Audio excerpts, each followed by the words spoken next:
Welcome everybody to another episode of SPOCK the Week. As always, I'm joined by my fellow co-host Gregor Cameron, and for the first time ever, we have our very first American on the show, all the way from Central Arkansas, Mr. Dan Decker. Welcome, sir. Hi, well, thank you for having me. Live long and prosper. Thanks for letting me be on the show. I'm looking forward to this. No, good to have you on the And show, Dan. as you can see, um, I've dressed for the occasion, um, just especially for you.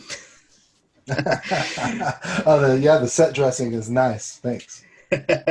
Yes, this is what happens when you have no budget. It's a flag and a bedroom. So, Dan, for those of you at home who have never heard of Dan Decker before, please would you like to explain who you are, what you do, and if you've got anything you would like to plug? We're going to do the plugs at the beginning now. We used to do them at Okay. the end, but we're going to do them at the beginning, just in case anybody Well, falls asleep. right. We'll front load it. Thanks for the opportunity. As you said, my name is Dan Decker. On Twitter, I'm Commodore Decker at DANDECKR. And I do a few things. I co-host Two to Tanagra with Trek Lad, and you can check that out at Two Tanagra on Twitter, as well as host my own show, Bad Choices in Bourbon, where James, JJ, you'll be an upcoming guest in a few Yes, weeks, I am by the indeed. way. And we're looking forward to that. So those are a couple things going on, and that is at Bourbon Bad on Twitter. You can find that there.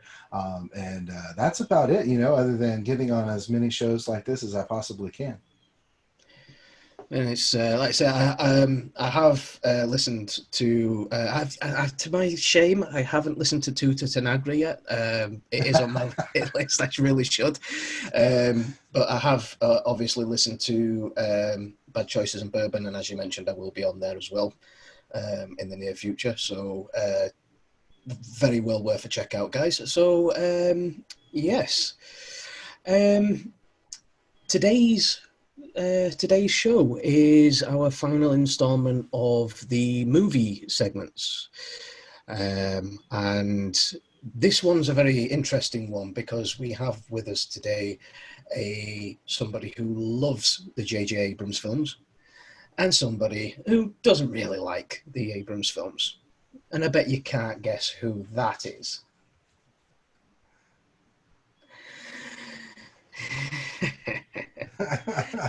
um, so, Dan's enjoying this already. I think, He's going to be. I think I know which way the evening's going already. So, Oh, Gregor, behave yourself. You haven't got Sarah to keep you in check this week. And as you can see, some of our regular viewers, we're not in the same room today, but that is pure and simply because, like I say, we have to go onto subspace communications to get in touch with Dan.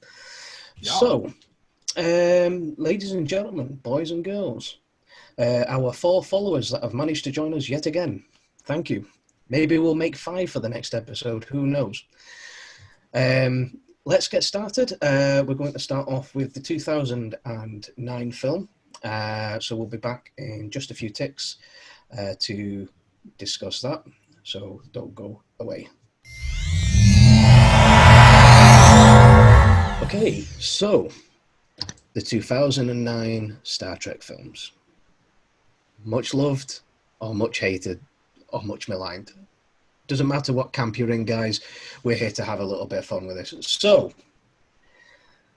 Dan Decker, as is a tradition here on Spock the Week, we are going to throw you right into the deep end.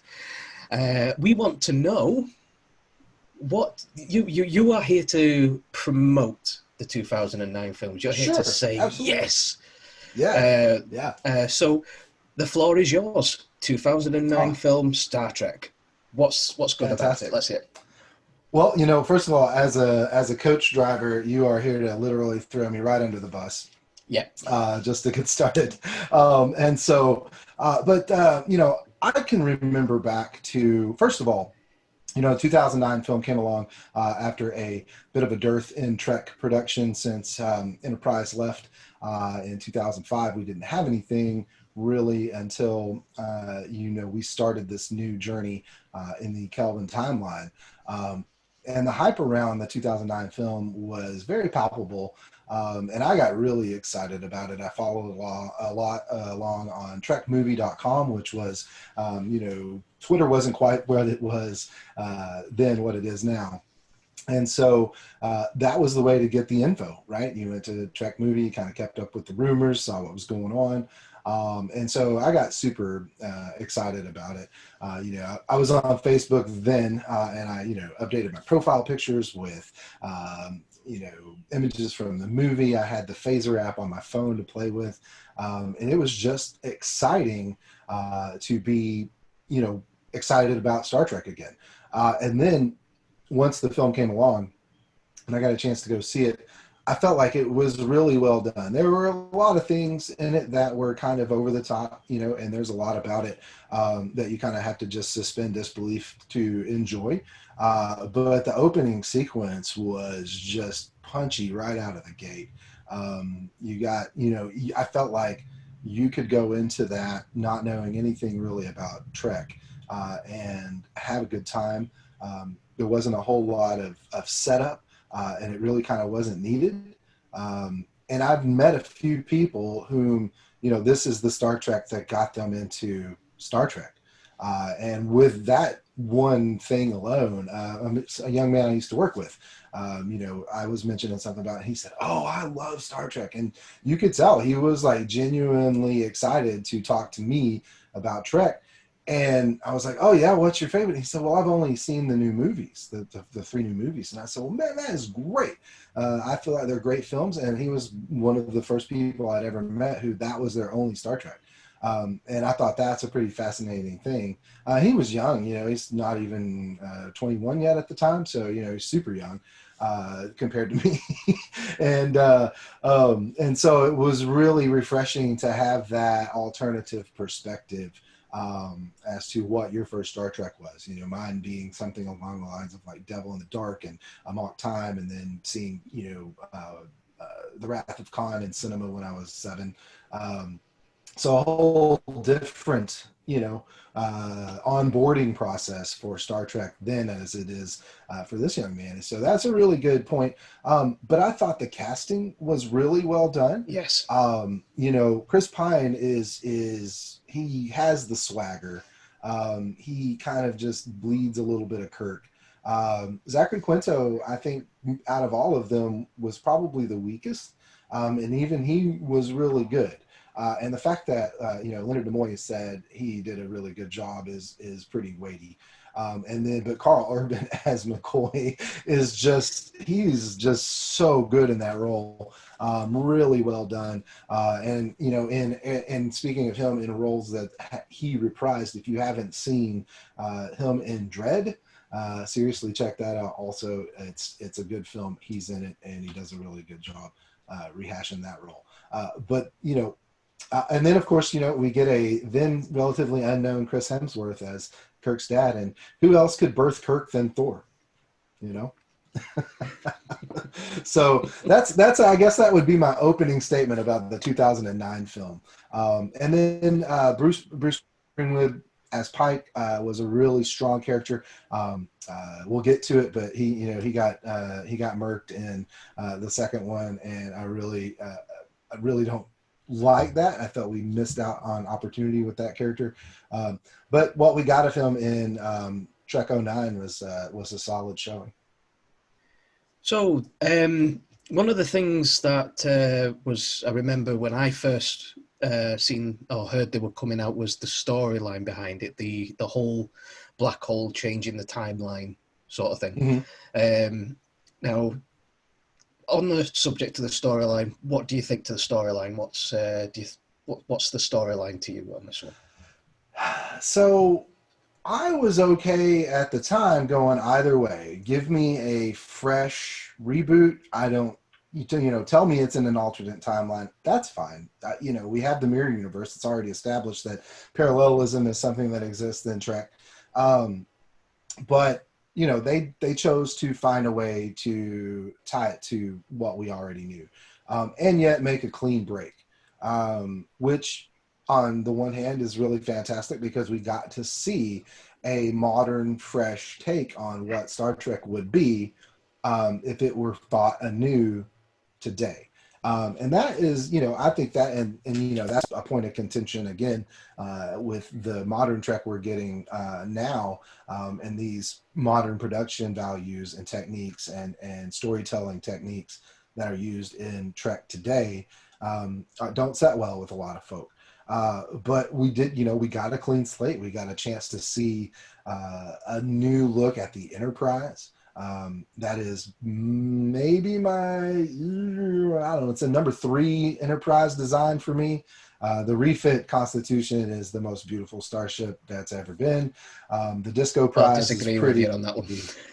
That's okay. That's totally fair. But the Disco Prize is a pretty solid entry, and but the 2009 looking machine, and I have the blue release that came in a model of it, and you separate the top comes off, and that's where the discs are stored, and so I've got that sitting in my nerd collection right now.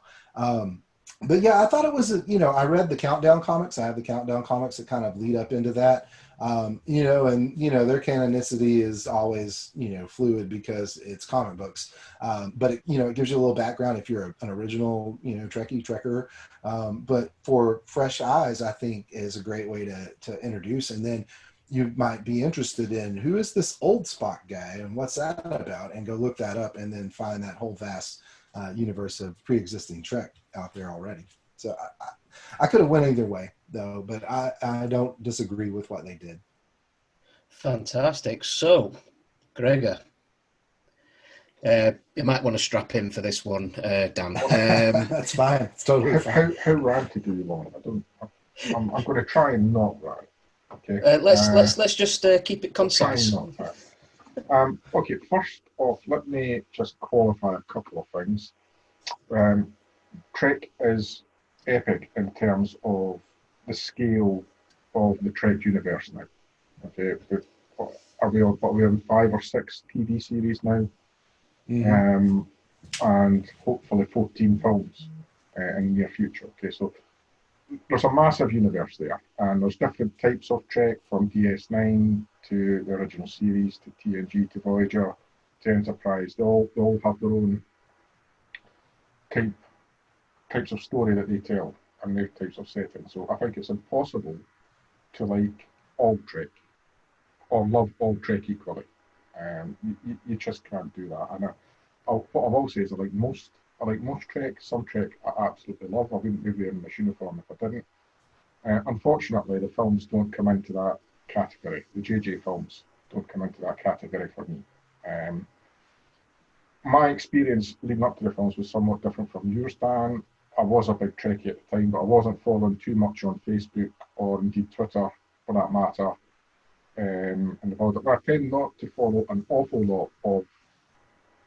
Still tend not to follow an awful lot of the rumours that come through. I'd rather, I'll catch up some things, but I'd rather just make my own decision once I watch it. What I will say is, when I did go to see the film, Sarah, my partner, and myself, we went to see it in the IMAX in Glasgow. So we saw it the way it was meant to be seen.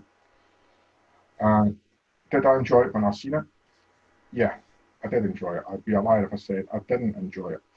However, what I've found as a recurring theme with all 3 films, but speaking specifically about the first one, is it just did not stand up to a second view with me. I agree with you on a couple of things. I think the opening scene is great. I think the writing in the opening scene is great. I think it's fantastic to see a young Chris Hemsworth getting his first big part in a movie, albeit only for 5 minutes, but it was a pretty major part in the movie. It's so major they're talking about bringing it back for the 4th film. So yeah, there's stuff there. It was emotional, it was dramatic, and it was all those things. Unfortunately, in a second view, and that's the only scene in the movie that stands up to scrutiny for me. Another thing I would agree with you to an extent is the choice of casting. And I think Chris Pine, Zachary Quinto, Carl Urban, and those 3 in particular have the mannerisms and the body language and the look of the original characters. I think Pine does a great job of playing Shatner playing Kirk, if you like. I'm less enthused about the actual characterization of those characters, but in terms of the aesthetics of their appearance and their mannerisms, I do think it works. And I think maybe that might be what's behind your Zachary Quinto comments. I don't think he plays Spock to anywhere near the degree of success that Leonard Nimoy did. Leonard Nimoy always said it was all about having the emotions underneath the surface. Whereas sometimes when I watch Zachary Quinto, a lot of the mannerisms are there, but I just feel sometimes you're just being too smarmy. The scene when he's turning down the Vulcan Academy, and a lot of the comments that he makes on the bridge is just too smarmy. Whereas when in the original series when Spock said something smarmy, you felt it really was coming from some sort of logical conclusion, and he was getting away with it. But I don't think the characterization of Spock is carried out in that sense. And then I'm going to nitpick now. Let's be honest, you can nitpick just about every single, well, you can nitpick every single episode, and you can nitpick every single film. But how much nitpicking you do, I think, varies on how much you love the episode or the film. If you like it, they get away with murder. If you don't like it, it spoils the movie for you. And I think there's a few things that spoiled the movie, certainly on the second viewing. The stuff where they find Scotty on the planet and the transport and the Enterprise has been at warp speed for hours or possibly even days. And they managed to beam aboard it, things like that. Spock watching the destruction of Vulcan, and Vulcan's bigger than the moon on this planet where he's watching this. But, again, before they transported Kirk down to that planet on the torpedo thing, when they exited them from the Enterprise had been travelling for hours at multiple warp speed chasing Nero's ship. So how close was this planet? This is what I mean about the nitpicks really starting to grind with you if you don't enjoy the film. And the whole time aspect, Nero, instead of, he's transported back in time, has a golden opportunity to stop what's happening and decides what he's going to do instead is blow up Vulcan.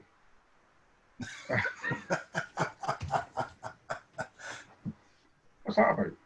Yes, I could stop what's going to happen, but no, I really want to rub this dog's nose in it. It's like revenge. Yeah. So yeah, and those are all fair criticisms, no doubt. It is without, I think, without regret, a very popcorn film.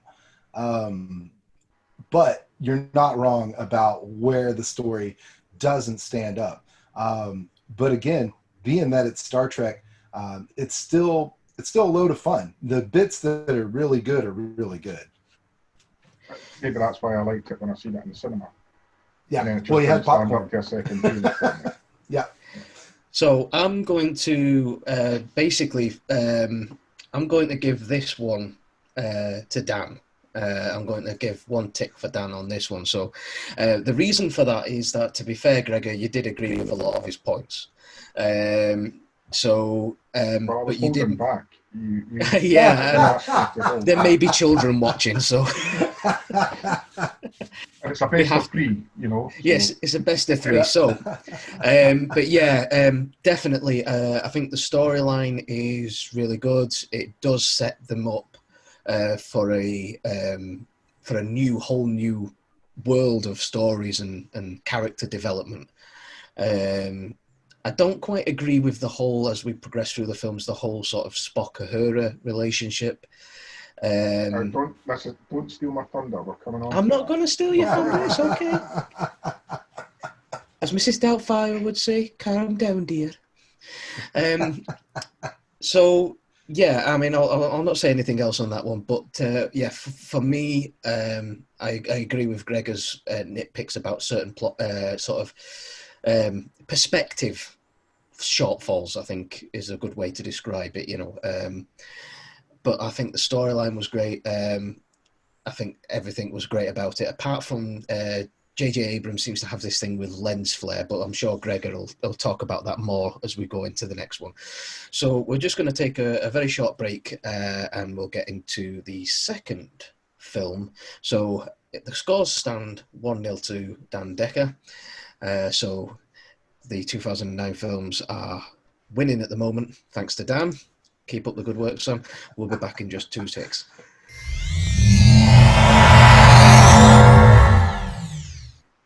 Right, welcome back. So the second film in the 2009, well, I say 2009, the J.J. Abrams films, Into Darkness. Oh boy. Oh boy, oh boy, oh boy. Where do we start on this one? At the beginning. Yes, that would be a good start. Yes. Well, seeing as Dan went first on the last one, Gregor, let's get you out of the system. Where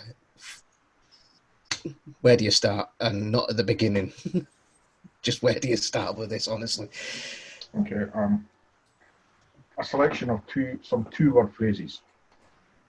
Lens flares. Prime directive. SPOCK Ahura. I could go on. It's unbelievable. Okay, so however much kudos JJ had from the first one, whether you liked it or not, you have to acknowledge, and I don't like it, as we've just established, you have to acknowledge that they had a blank canvas with this one. They changed the timeline. They more or less justify that. There's aspects of the story which I really don't like from the first movie, but otherwise the concept behind how they changed the timeline was largely sound in science fiction storytelling terms. Okay, so they had a blank canvas, and then what JJ did was he took a massive turd in his hand and then rubbed that turd all over the canvas. What was the point in having a brand new timeline if you're going to remake one of the old movies and then do it badly? I honestly do not know where to begin with. To say I'm disappointed would be an understatement. It's like there is nothing that doesn't involve creative bankruptcy. He steals the story from Nicholas Meyer and Harv Bennett. Okay, decides to be creative and change a couple of things. Well, let's not have Spock dying, let's make it Kirk. The storytelling goes at 100 miles an hour. There's ridiculous things that happen in the story. Kirk gets the Enterprise taken off him. 5 minutes later, he's in a meeting and Pike gets killed and he's back as captain again. So what was the consequence? What was the long-term consequence of taking it off him? He dies, and then 5 minutes later, fights the Triple Blood, another two Super Blood, another two-word phrase that applies to this movie that has no credibility whatsoever. 5 minutes later, he's alive again. Why? Advanced torpedoes with cryo chambers in them. Where's the explosives? Khan Noonien Singh, an Indian, played by an English white middle-class public school boy. What's going on? Seriously, what's going on? Section 31. Section 31. Regret letting Gregor go Section first. 31. We've got DS9 in the background, right? Section 31. Agent Sloan used to turn up in Julian's bedroom, not knowing where he came from, and disappear. Section 31 suddenly have got some kind of shipyard of Jupiter where they're building ships 10 times the size of the Enterprise. And they're doing it in the open. And then they're crashing them into San Francisco. And then, for some reason, Spock loses the head again for the second time. They've got no imagination of Spock. He just goes from logical, smarmy git to punching the shite out of whoever's annoyed him. And he's on top of this land speeder, speeding across San Francisco, having a fisticuffs with Khan. Since when was that a thing in Star Trek? And a fight that wasn't done as good as the Marvel movies, I might add as well. And then Ahura's there. Ahura okay, let's give Uhura a bigger part. Uhura didn't have a big enough part in the first one. She was a perfectly good officer, but never really contributed much to the the bigger stories or have a bigger part beyond, communications things. So let's give her a bigger part in the films. Our bigger part in the films involves being back chatting Kirk and fighting with her boyfriend. It's I could go on, but I feel Dan needs to say something. Well, that's very noble of you letting Dan actually have a say in this, because I was like, I thought I was going to have to put a muzzle on you there for a second. Well, is there actually anything left to say, Dan? Because I don't know if he's left you much of a bone to chew on there. Well, so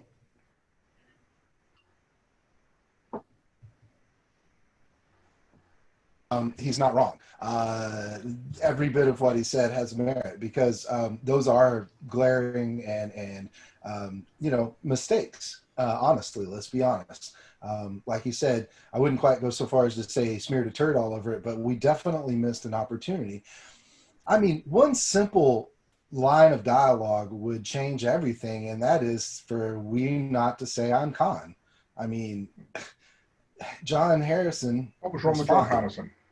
Yeah, he was fine. He was more interesting before, quote, the reveal. And to that reveal, I went in there hoping against hope, believing against belief that it was not going to be what we got, that it was not going under a con reveal, because that bored me before I even went and saw the film.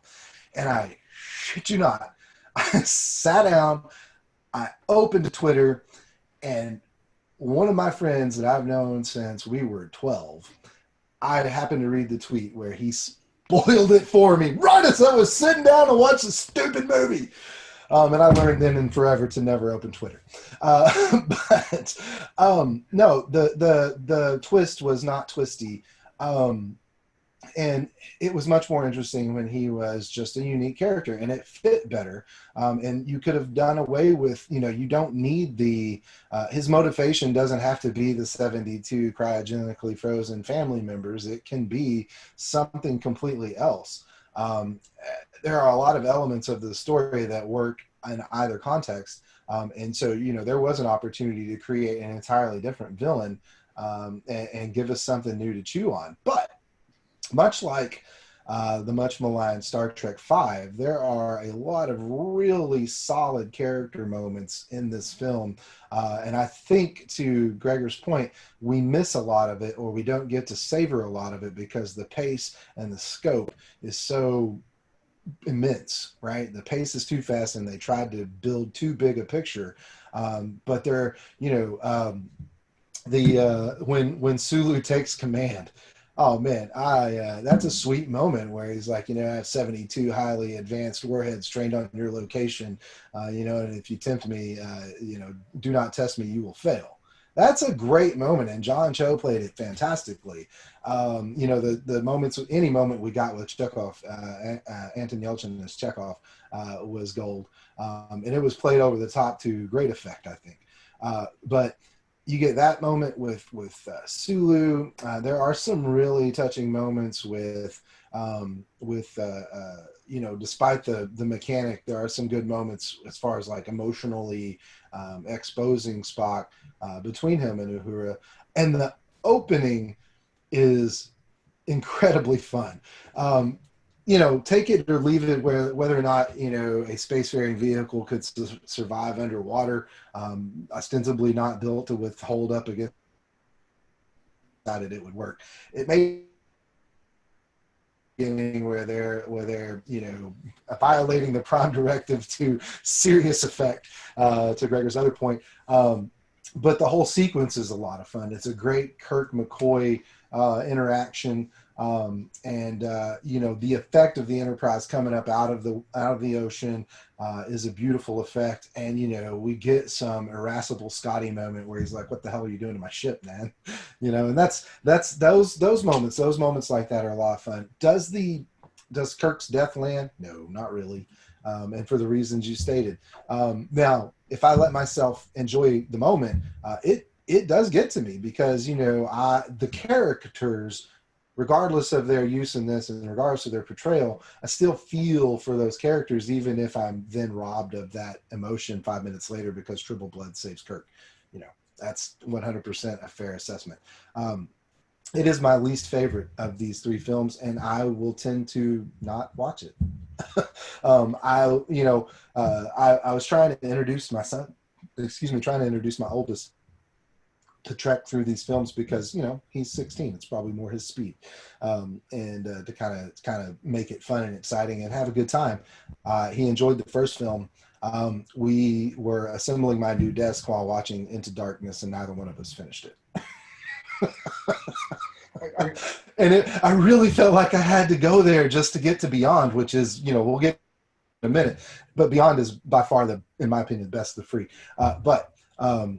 Into Darkness, weak for a lot of reasons, but solid with some strong character moments that are a lot of fun to recall. The point you make about when the scene where Sulu's playing, calling Khan's bluff on the Klingon Old World, I think, you know, it's great that Sulu got that part and actually got something meaty and important to do in a story, much more than he did in the original series. I mean, he's most famous for running about topless with a sword from the original series. So that, you know, that was great. But it's sort of symptomatic of the issues with the writing of the new films, that what spoiled that scene for me is, well, again, Khan transports himself from Earth to the Klingon homeworld, so why do we need spaceships? And secondly, why was it the Klingon homeworld?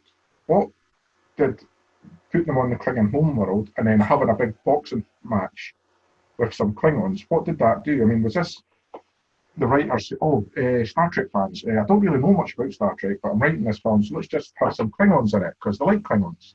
And then they serve no other purpose, you know? And that, it's that kind of, for everything good to do, they seem to just cancel it out with the next thing. That's what I find hugely frustrating about these films. Yep.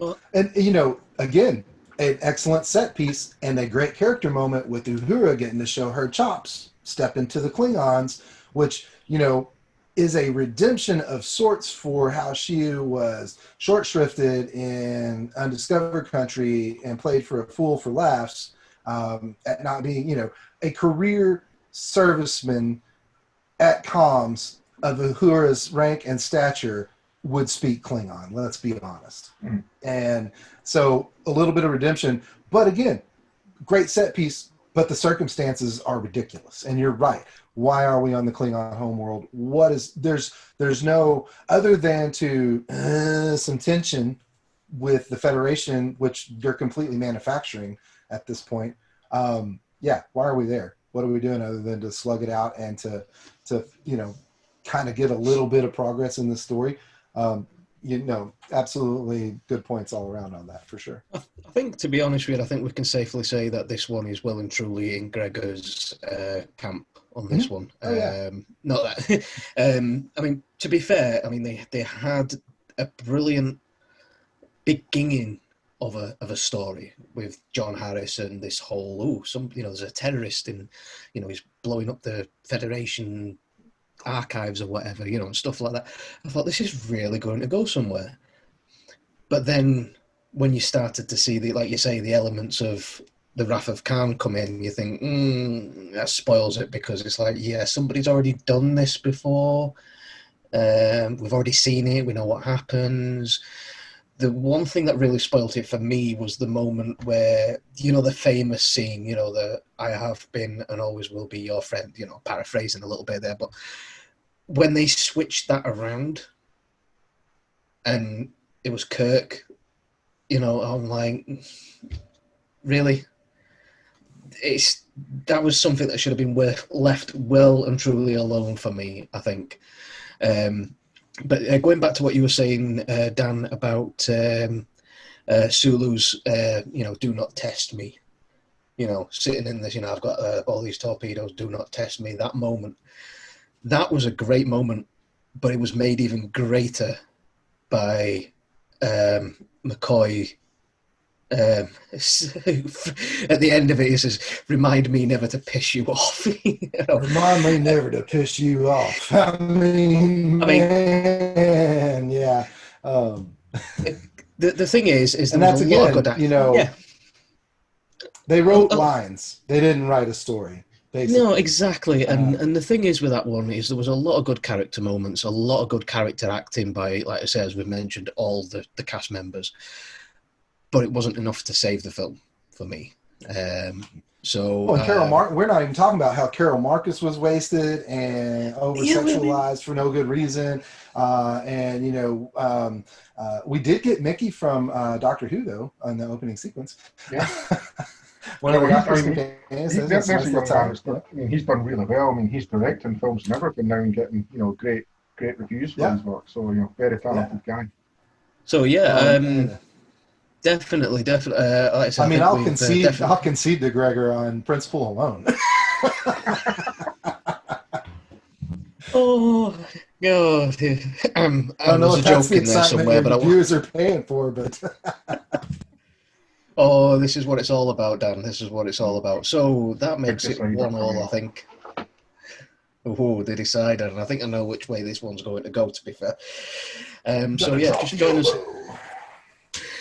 The British are coming. So join us in a few moments, and we'll be back to discuss the third and final instalment. Well, maybe not the final one. We don't know yet, but for the purpose of this episode of Spock the Week, it is the third and final film. So don't go away. We'll be back in just 2 ticks.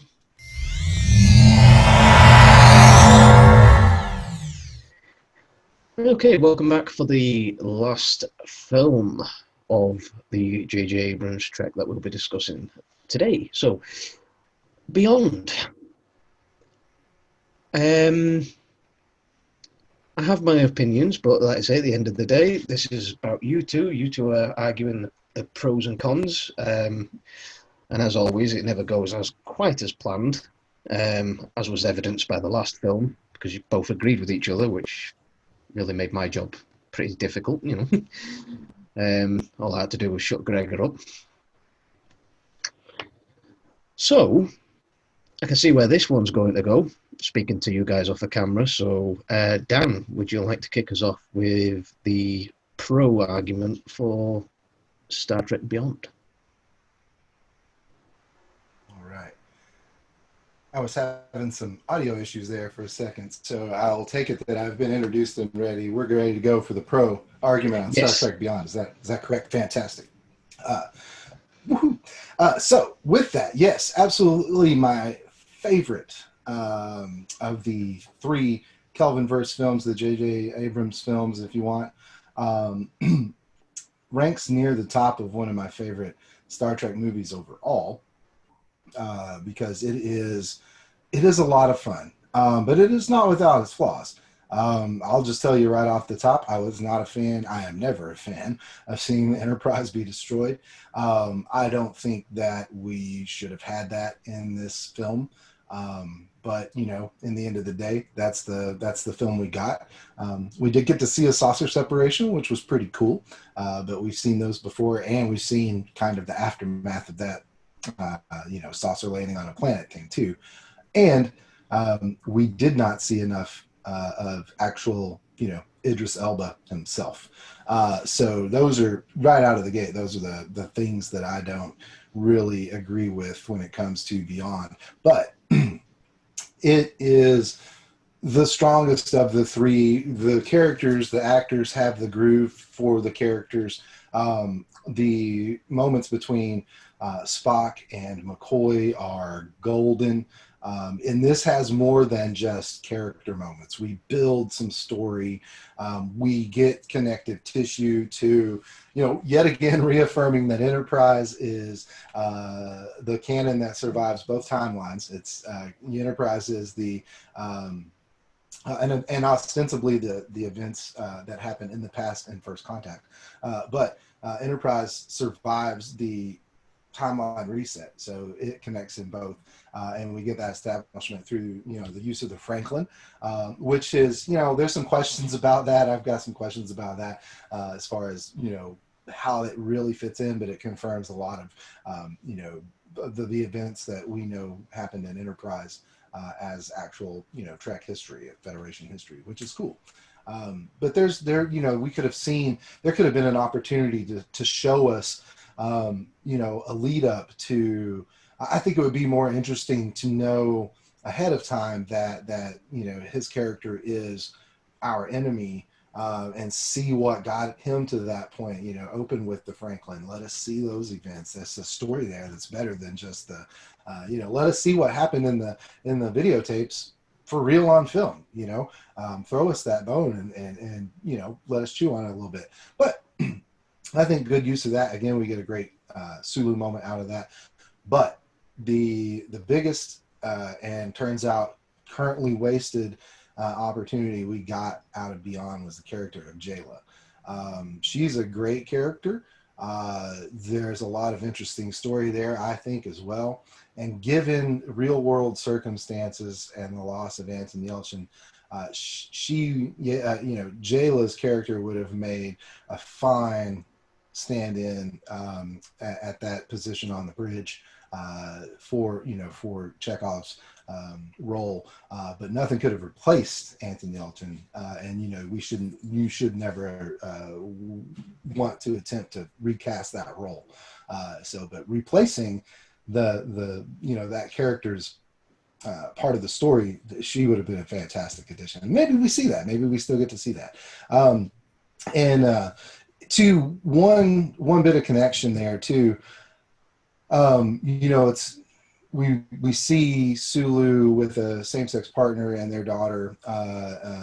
You know, we can assume it's Demora, but there was some question around that, you know, regarding George Takei and what his thoughts and feelings were on that. And he came out, you know, not necessarily in favor of that as a decision, and just by luck.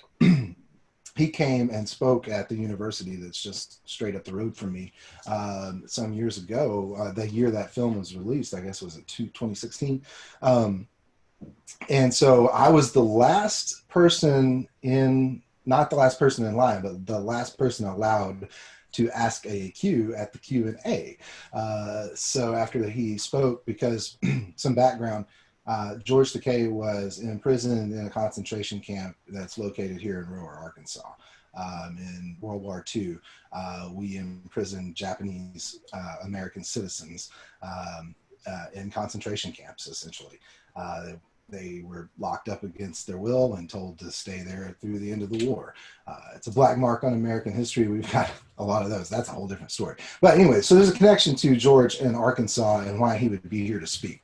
And so I went and heard that and got to ask him the question. I said, well, you know, I understand you have some concerns or some, you know, misgivings about this choice. And he said that it was because while he appreciated what they were trying to do with connecting it to his, you know, his real world gender and sexuality identity, he thought that if it didn't fit Sulu's character, then it wasn't really a good choice for the story, right? Just because George Takei is homosexual doesn't mean that Sulu necessarily has to be. And what other thing did we learn about him in that moment, right? So that was his contention with it. It was a really well thought and well considered answer. And in the end, you know, he had an appreciation for it. He just wanted it to be an honest character choice. And so with that, you know, I reconsider that every time I watch the film. But yeah, a lot of fun. Really enjoyed it, and I like to refer to the big sequence. You know, when we finally we get the Franklin to leave the planet. We've got the swarm. They're chasing the swarm, and you know, they play Beastie Boys. And it's basically Beastie Boys Save the Universe. And that's my nickname for this film, because that moment alone is just, I mean, the visuals, the scope of it, what they're doing, Spock and McCoy in the drone, all of that is really good. Now, let's get to Yorktown Station. There's a whole lot of stuff going on there, which the concept of that, the way they manipulate gravity to change the way the story flows, it's a lot going on there. It was not overwhelming, but you know, kind of I felt like I don't know, like shortcut, right? It was a little convenient to be able to do that to finish up the story. But overall, again, really good film. I like the cover art for the poster. Got a lot of motion picture feels in the way it's colored and illustrated. But yeah, Beyond is absolutely my favorite Kelvin verse film. A lot of fun. I agree with you, but before I say my bit, let's go over to Gregor. Am I poking you hard enough? Well, first, let's just start with George Takei very quickly, because I was at STLV in 2016, and when George was on the stage, someone asked him about that, and he gave a very similar answer, and his answer was that it was about, out of respect for Gene Roddenberry. Gene Roddenberry actually knew at the time that George was gay, and he wanted to make George had approached him about doing an episode about sexuality, and Gene had said, I'd love to, but it just come off the back of Plato's Stepchildren. They were about to get cancelled, and they just didn't have the time to do it. And as George rightly pointed out, and as the character that you've already pointed out, Dan, and I'm going to point out, there was a perfectly good new character in there if they wanted to tell that story. And Jayla. Anyway, back to the movie. Beyond is a film where the whole is much less than the sum of its parts. By far and away the best thing in the film is the Spock Bones story arc. It is a bit like watching DeForest Kelly and Leonard Nimoy and their pomp arguing. That is, for me, is by far and away the best aspect of the film. Great new character, and Jayla played brilliantly by Sofia Boutella. She does a really good job. Really hope to see her back in the Star Trek universe. Huge potential there with that character. Great special effects. Not a huge fan of the new movie soundtrack by Michael Giacchino, but my partner Sarah really likes them, so I'm happy to bow to that.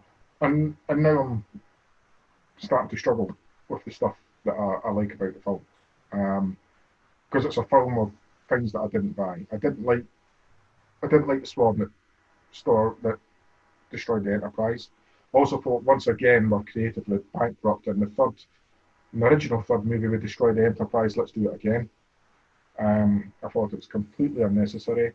If you're going to have a bad guy, you've got to justify it. It's not enough to just have a bad guy. You've got to have some sort of empathy and understanding for what motivates that bad guy. Every bad guy is a hero in their own mind, and we never got that with what was the Idris Elba character name? I can't remember. That's the problem. Kroll, we never got that. I never thought his motivations for what he was doing. So I was never invested in what he was going to do. And I agree with you, Dan. I mean, what's the point in getting a relatively big name actor like Idris Elba and then covering him in makeup and hardly using him? What was the point in that? It made no sense other than they got to stick Idris Elba on the poster. And again, so just once again, the film just left me. Ironically, it's of the three films, it's the one I enjoyed least in the cinema. But now it's probably the one that I think, yeah, it's the best of the three films. But that's a bit like saying Sharknado 3 was better than the other two Sharknado films. So yeah, I just wasn't, convinced by it at all. And again, even the ending of the film is the same as Star Trek 4.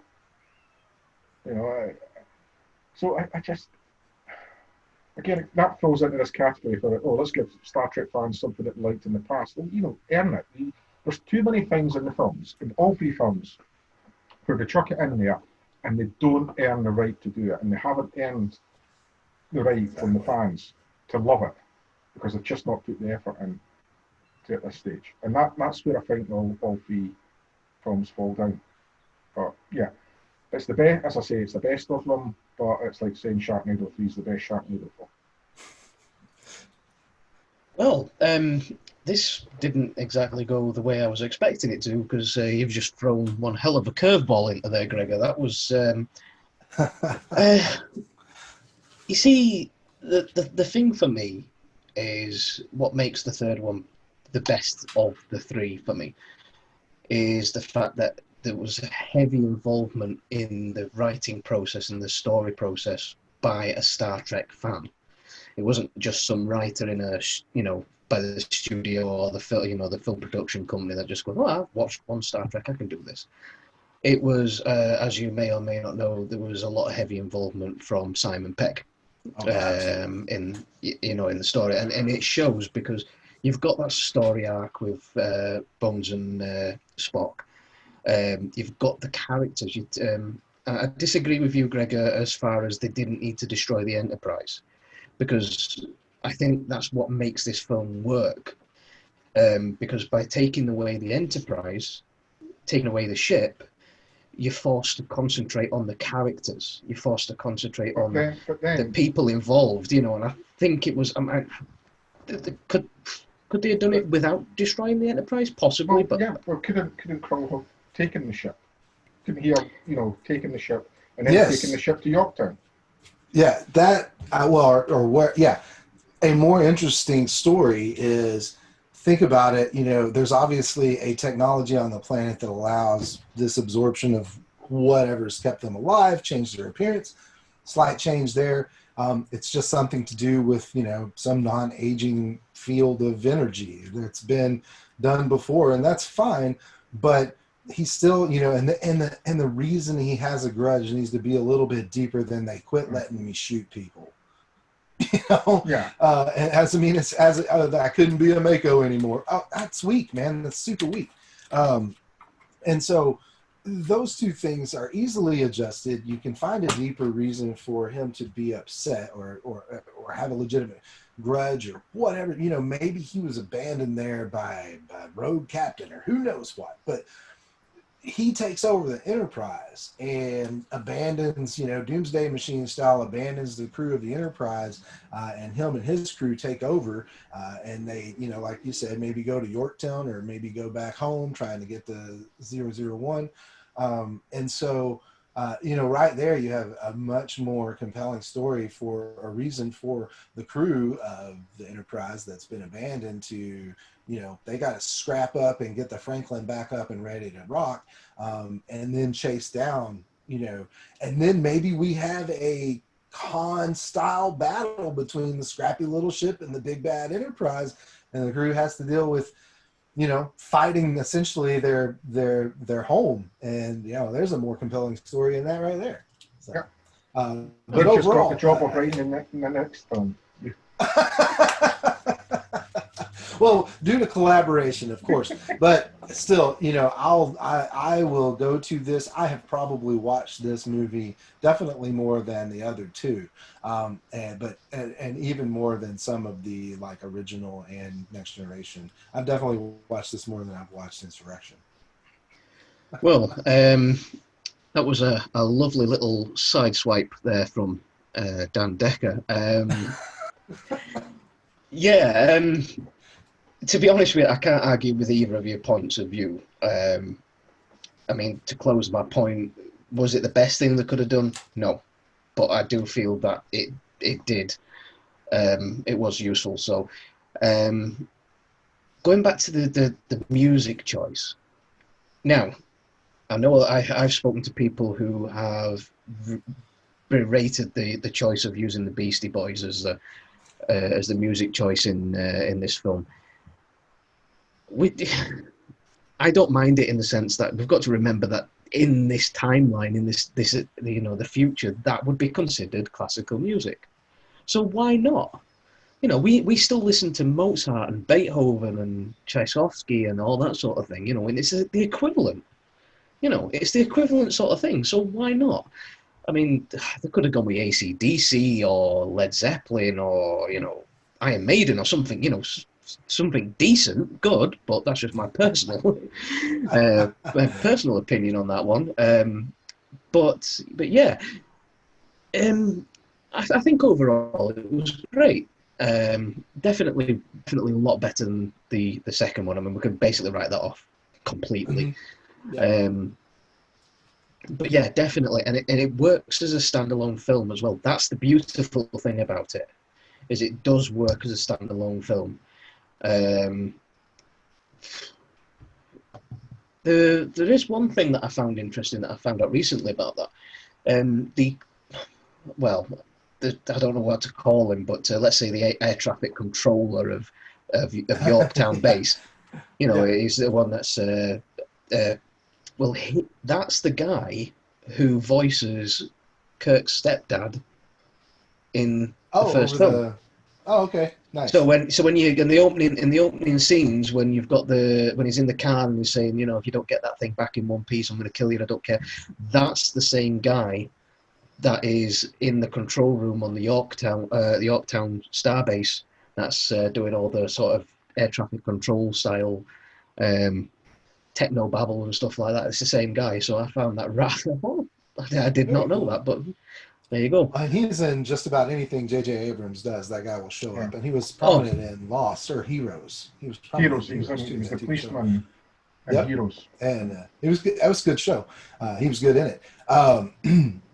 But yeah, it's that's an interesting fact. But the Beastie Boys one, I am a fan, and I like the song choice because it connects back to that moment you just talked about, where that's the song that's playing the same when he's about to drive over the cliff. So a little bit of connective tissue for it. yep. And it's a jam. It's a good jam. But yeah, they could have picked anything from that era. As we get older, we all learn to deal with what we listen to in our, angst-filled youth is now classic rock and roll. So, you just have to come to accept that it ages. And, if the stuff we're listening to is still around that far into the future, then maybe we did a little better than we thought.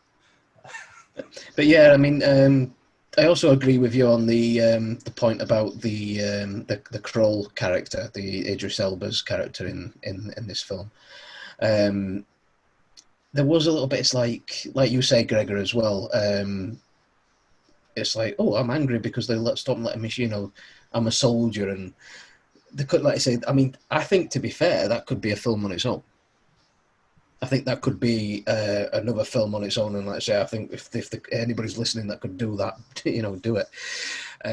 But yeah, I can't really nitpick too much about it because, like I say, I thoroughly enjoyed it. So I'm definitely giving this one.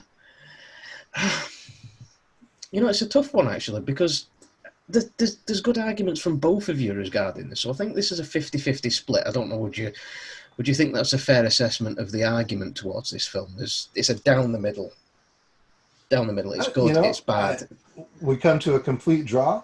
That's I think that's where this one's going to go. I mean, there'll be people watching that will completely disagree. Football match, right? Yeah. There's people going to watch this on their TVs, and they'll be throwing bricks at their TVs now. We've not got a result, so they'll be absolutely. And that's why we did the plugs at the beginning, Dan, so that they. but yeah, Rage quit the show. But to be fair, that does mean that the pro argument has won because you did win. You did win the first round. It was a second round was a definite win for the it's crap. And the third one I think is a fair draw, to be fair, because like I say, it's got equal amounts going for it and it's got equal amounts going against it. So brilliant hustle, guys. So that's a win for the 2009, which I think Gregor's not going to be happy about. But at the end of the day, can I get a steward's inquiry? No. It's the simple answer to that one. But let's be honest with you guys. I mean, one of the things that, and this is the reason why me and Dan have become good friends over Twitter, is the positivity side of Trek. You can like it, you can hate it, you can love it, you can loathe it. Doesn't matter. At the end of the day, it's this badge. It's the ideals. It's what makes it work for you. And you touched on a point earlier on in the discussion, Dan, where you said that you've met people that have been introduced to Star Trek through these films. Mm-hmm. People that have known about Star Trek but never really watched it, and then watched these films and gone, "Oh, what's all this about?" And then they go, "Oh, there's all these TV programs," and they go, "Fair dues." And the same can be said for Discovery, and same can be said. I don't know. It's still a little bit too early to tell for Picard, but it's at the end of the Picard day. fits the theme for today. A lot of great character moments. I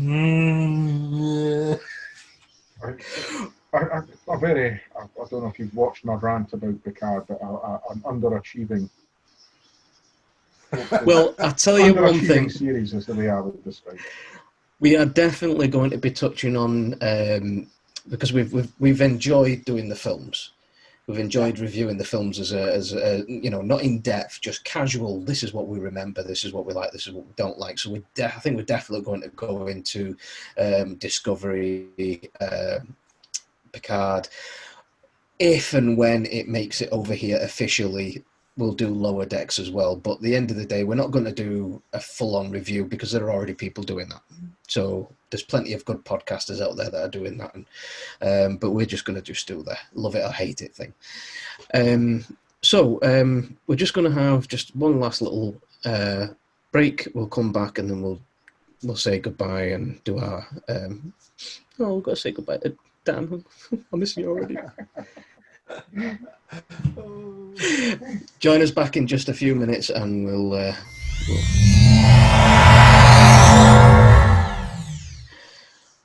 Well, thank you very much, guys.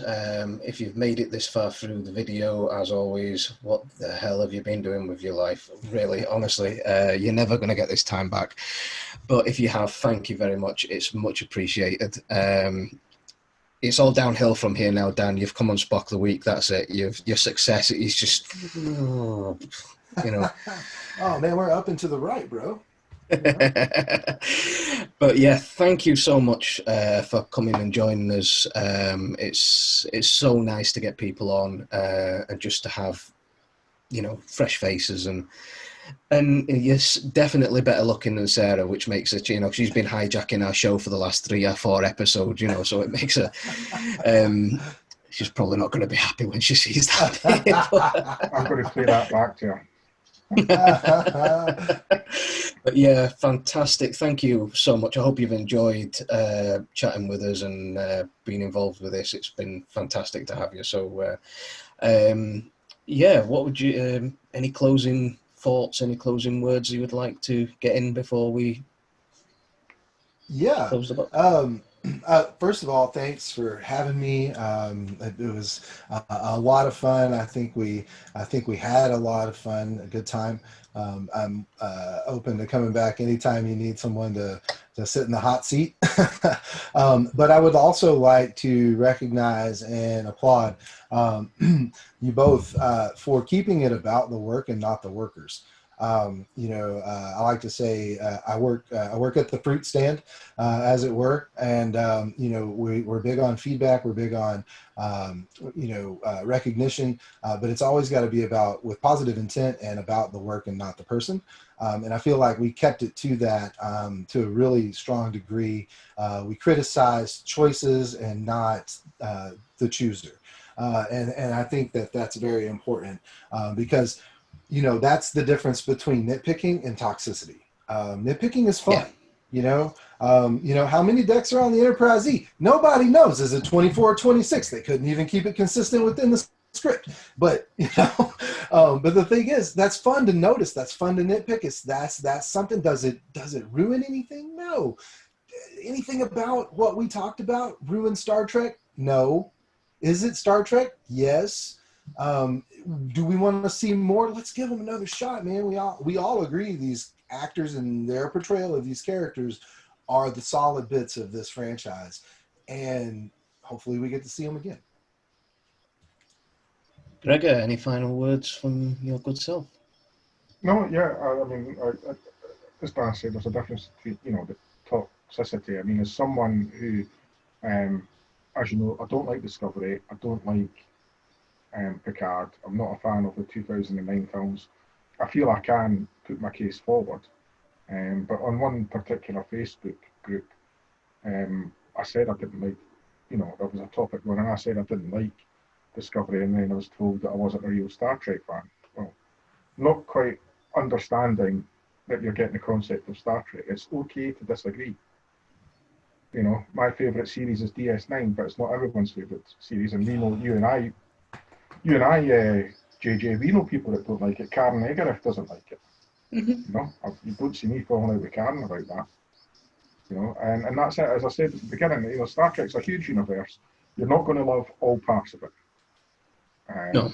people need to get used to that. I mean, like I said, I'm a Voyager fan. Always have been. It's kind of the main show that I grew up with, TNG and stuff like that. But it's mainly always been Voyager. I never really got to watch DS9. So I mean, I've watched little bits here and there, but yeah, that's we are planning on a podcast, hopefully coming up into the end of the year next year, where I'm going to start watching Deep Space Nine with Gregor, and we're going to. It's going to be my journey through Deep Space Nine, and I take it from your reaction, Dan, you're a big DS9 fan. Gregor, just so you can kind of get the depth of my commitment to that show, my youngest son is named Benjamin. All right, okay. So yeah, I'm a fan. Yeah, no, Benjamin Sisko is very important. Avery Brooks, his portrayal as both a leader, father, and just a strong character, and of strong character. Yeah, big deal.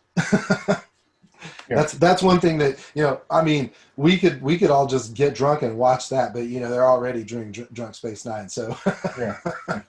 Well, I'm jealous because JJ's going to get to see it for the first time. Oh, that's brilliant, bro! It's so brilliant. He's in for a real treat. Yep. I was not yet 18 when Deep Space Nine premiered, so it's been a strong force in my life for more than not. And I mean, some of JJ's experience with Deep Space Nine is going to be similar to the one I had with Enterprise 3 or 4 years ago, because I watched the first 2 seasons of Enterprise and lost interest in it when it was on. Mm-hmm. And then obviously it was cancelled after the 4th season anyway, but I'd never seen seasons 3 and 4. And lots of people were saying to me, you have to stick with it, you have to stick with it. So about 4 years ago, I think it was, I decided I was going to watch it again right from the start. Didn't see much in the first 2 seasons to change my mind about the first 2 seasons, although there are 1 or 2 really excellent episodes in there. Mm-hmm. But it wasn't really, it was, episode 1 of season 3, it just came right out the traps at 100 mile an hour, and that was it right till the very end of season 4. Well, till the last episode of season 4, obviously. These are things we can agree on. But that aside, I thought Enterprise was excellent seasons 3 and 4. Yep.